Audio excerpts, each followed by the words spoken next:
Before you begin, remove the base enclosure, battery bracket, solid-state drives, fan, trunk, and heatsink fan assembly.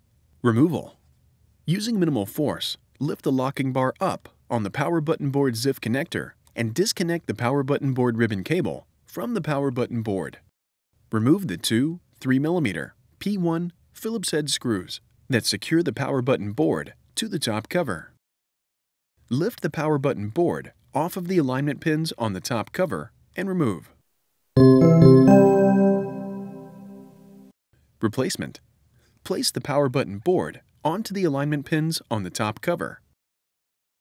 Replace the two 3mm P1 Phillips head screws that secure the power button board to the top cover.